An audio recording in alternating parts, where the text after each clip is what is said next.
cinéma avec Thomas Lécuyer.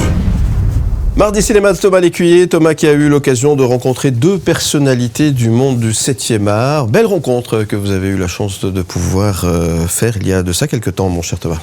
Oui Philippe, on va parler de science-fiction Made in France, sorti durant la période des fêtes de fin d'année, Planète B, et tout sauf un joli conte de Noël, un film de science-fiction français signé Aude Léa Rapin, avec Adèle Exarchopoulos et Souela Yacoub, qui nous plonge dans une France totalitaire qui enferme les activistes écologistes dans une prison virtuelle, la fameuse Planète B. Alors j'ai pu rencontrer la réalisatrice Aude Léa Rapin et Souela Yacoub pour discuter de ce film avec elle. Alors Souela Yacoub qu'on a pu voir dans Dune 2 notamment de Denis Villeneuve. Alors Planète B c'est aussi de la science-fiction, mais ça ne nous envoie pas sur une planète lointaine Arrakis, ça nous envoie à Grenoble, alors c'est un peu moins exotique, dans un futur sombre et dystopique, pas très éloigné de la réalité. On écoute Aude Léa Rapin et Souela Yacoub. En fait j'ai l'impression quand même que le plus difficile dans la vie en général c'est de prédire l'avenir et c'est pourtant effectivement ce qu'on a tenté de faire avec ce film en gardant un seul cap, une boussole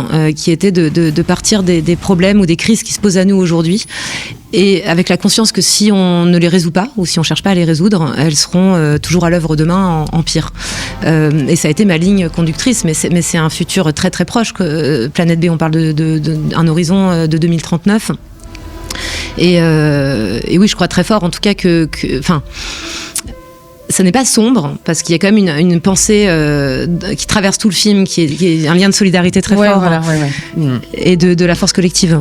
Non, ça se finit quand même assez bien, et j'imagine, j'espère, je nous le souhaite, que c'est ce qui va se terminer dans la vraie vie aussi.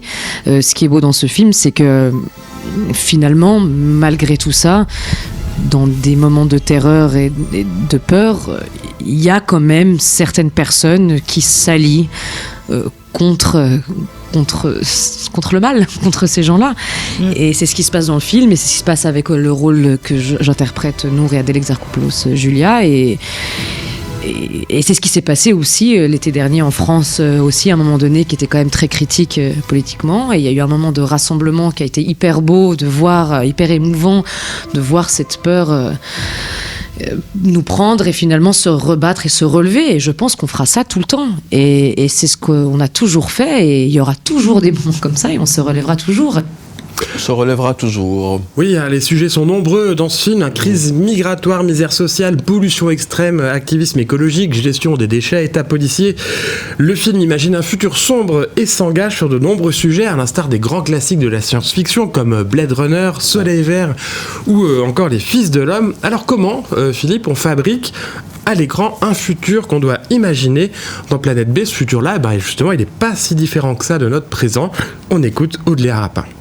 Je pense qu'on faisait pas du tout les dystopies ou les films futuristes de la même manière il y a 20 ans qu'aujourd'hui. Trop marrant, ouais. Et aujourd'hui, j'ai l'impression, en tout cas, très fort. Alors, est-ce que c'est moi ou est-ce que c'est carrément ma génération que le futur est une régression et ça, il y avait ce côté régressif, régression des conditions de vie. Il y a toujours une espèce de brume dans la réalité dans laquelle évolue Nour. On sent cette air pollué, on sent la misère, on sent une paupérisation d'une société entière, mais où l'évolution technologique, pour le coup, est vraiment là. Il y a des avancées, des grosses avancées technologiques, mais une paupérisation de la société. Et ça, c'était un axe très fort du projet. Et de l'autre côté, la Planète B, c'était plutôt de travailler sur le côté extrêmement perturbant aujourd'hui. Il suffit d'enfiler l'Oculus, tous les casques de réalité virtuelle, et de plonger comme ça dans ces confondants de réalisme. Et de deux, on en oublie son propre corps. Il faut faire l'expérience de ça, de poser un casque de réalité virtuelle. On ne sait plus, quand on l'enlève, où on se trouve dans la pièce. On serait incapable de dire quel mouvement on a fait. On perd la notion de son propre corps.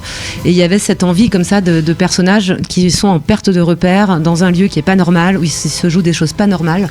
Ouais, et puis en même temps on est déjà contrôlé, tellement on est déjà très avancé, je trouve, dans ce que tu racontes aussi. On est filmé constamment, on est sur écoute, on est déjà un peu dans une espèce de mini Planète B maintenant qui est à échelle encore vivable et supportable. Jusqu'à combien de temps, ça je sais pas. Mais du coup, elle sait vraiment. Enfin, il y a quelque chose qui est très dangereux et qui me fait très peur dans le film. C'est ce qu'on est en train de vivre là maintenant. C'est exactement les sujets dont on parle maintenant. C'est les dictateurs. Enfin, il y a vraiment quelque chose dans des pays qui est déjà comme ça. Et je suis là. Mais en fait, ce n'est pas que. Enfin, on est proche du chaos, quoi. Film complètement d'actualité, donc. Oui, un film à découvrir encore en salle, 100% science-fiction, 100% français et quasiment 100% féminin. Un bel exercice de style porté par des figures féminines fortes. Il est encore en salle en ce moment-là. Il est encore en salle, bien sûr. Et vous conseillez d'aller le voir. Mais évidemment.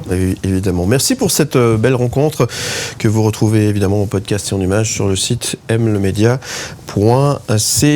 Merci beaucoup Thomas Lécuyer. La semaine prochaine, on parle de quoi ? La semaine prochaine, on rencontre une légende suisse, Emil Steinberger. Ah, avec oui. Capitaine Schneider, bonjour. Voilà, un documentaire raconte la vie incroyable de ce comédien. Quel âge il a ? Il a 92 ans. 92 ans. Oui. Et il est d'une fraîcheur. Non mais c'est vrai, il a une dynamique incroyable. Très bien. Grâce à la semaine prochaine. Et il sera au cinéma. Et il sera au cinéma dans un très beau documentaire qui s'appelle Typique Émile. Très bien. Merci beaucoup Thomas. Où tu veux.